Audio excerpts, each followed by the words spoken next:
to their homeschool, but there can be a problem if the abuser knows where the child is going to school, then sometimes they'll try to get to the child. So we have an education facility there where the children can continue with their education.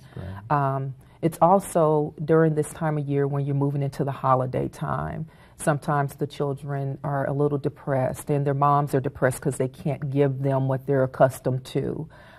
So we are able to at least offer them some of the comforts of home. So they'll have Thanksgiving dinner and those things will be provided. They'll also have Christmas trees in their rooms, and we do the best we can to make sure the victims and their children feel that they are still moving through some of the normal elements of society.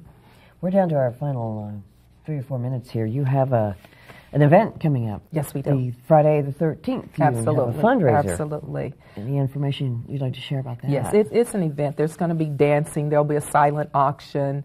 And what it is, it's actually to benefit the children at the Julian Center. So that's November 13th from 7 to 11 p.m. And you can call the Julian Center at 941-2200 for additional information and to buy those tickets. Julian Jam. Yes. 10th consecutive year. Congratulations. Absolutely. Yeah, Jill and I'll have to go to that, definitely. Yeah, it'll be fun. Dancing. It'll be good to see you guys dance.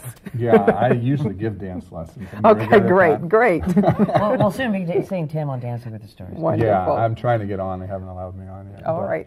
I know we talked a little bit that you are a nonprofit and somewhat funded by the United Way, but you found in these times that funding's been a little tight. Right. And some of your concerns were that you may have to cut back services if the funding doesn't continue.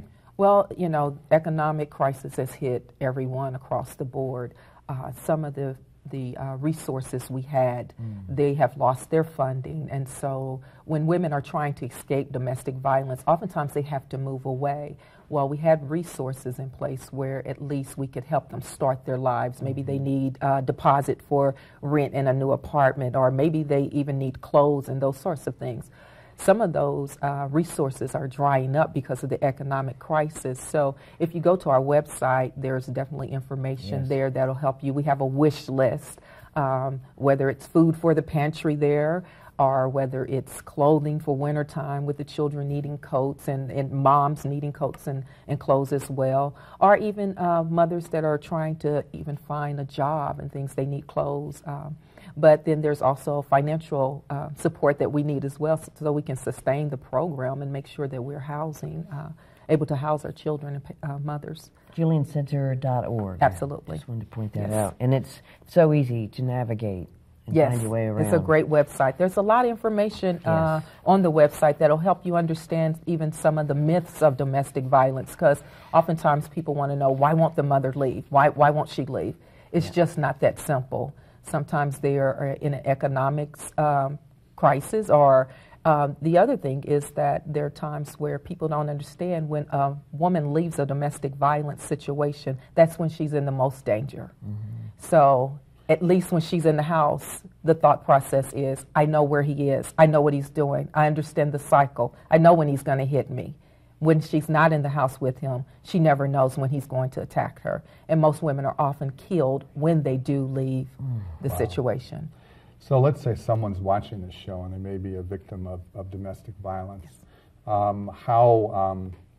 What can they do, and how can they contact the Julian Center, and what should they do? You can contact the Julian Center at 920-9320, and there will be one of our crisis interventions persons to help you. You can also make sure that if you want counseling, you can call that number as well, because sometimes people just need counseling to even learn that there's a different way of living. So they can be hooked up with any of our services by calling that number. Great. And this is free services? They don't have to pay for this? Absolutely. They're free services. And with the holidays upcoming, this unfortunately doubles and triples. Yeah. Depression. Seasonal depression and all, yes. So your work is just really about to pop here. Right, so right. Don't forget these numbers and JulianCenter.org for more information. If you know someone who needs help, reach out. Absolutely. And that's the thing. We have to understand as a community that just because your neighbors are involved in a domestic violence situation, it will ultimately affect you.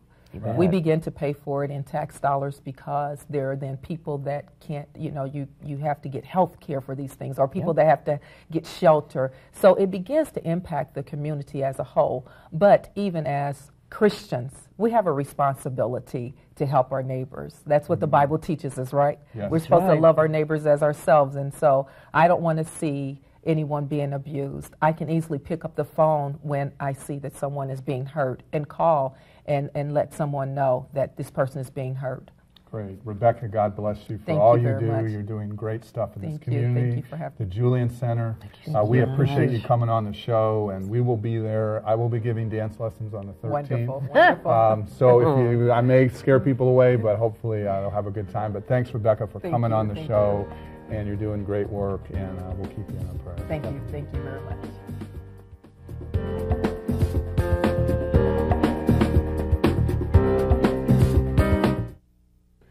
Now we're going to our question of the week that we have, and this is one that I think in this times people are getting a lot of, but I have fallen behind on my bills, and the creditors are calling me at work and also threatening me. I am doing the best I can. What rights do I have to keep them from harassing me at work and threatening me? And if you want more information on this, but there is a Fair Debt Collection Practices Act, which is actually a federal law that sets forth what a collection agency can do and cannot do. They can't make repeated telephone calls at work at unreasonable times. They can't threaten to sue you. They can't threaten to harm your credit. You can write them a letter and tell them to stop, and they have to stop. You can also write a letter and ask them to provide you information as to the debt, and they're required to do that within 30 days. And this law has a little bit of teeth in it, because this law also allows that every violation that a creditor has of this particular law, you can get up to $1,000 in fines, and then also get attorney's fees too. So there are laws and regulations. These are federal government rules on collection by collection agencies are becoming more and more aggressive. They're violating this law all the time. They cannot harass you at work. They can't threaten that they're going to sue you. They can't threaten that they're going to mess your credit up. These are all things that the federal law does not allow. So if you want any more information on this, just contact us on the show, trolaw@aol.com. But you do have rights, even though you owe the money. And some people are honestly trying to pay it. And the problem is some of these credit agencies are putting a lot of stress on people because they're just way too aggressive. And I know Joe and I have dealt a lot with that with the radio show that we had. And we're going to close out with our scripture of the week, which is a great scripture here, again from the Message Bible. So it says, I bless God every chance I get. My lungs expand with His praise. I live and breathe God. If things aren't going well, hear this and be happy. Join me in spreading the news. Together, let's get the word out. God met me more than halfway. He freed me from my anxious fears, which is great in this time. Look at Him. Give Him your warmest smile. Never hide your feelings from Him. When I was desperate, I called out, and God got me out of a tight spot. Open your mouth and taste. Open your eyes and see how good God is. Blessed are you who run to Him. And let's run to Him this week. We appreciate you tuning in to Faith in the Law. God bless every one of you. If I can help you any way, email me. But we'll be here at every Wednesday at noon, Faith in the Law, here on WHMB. God bless everyone. Have a great week.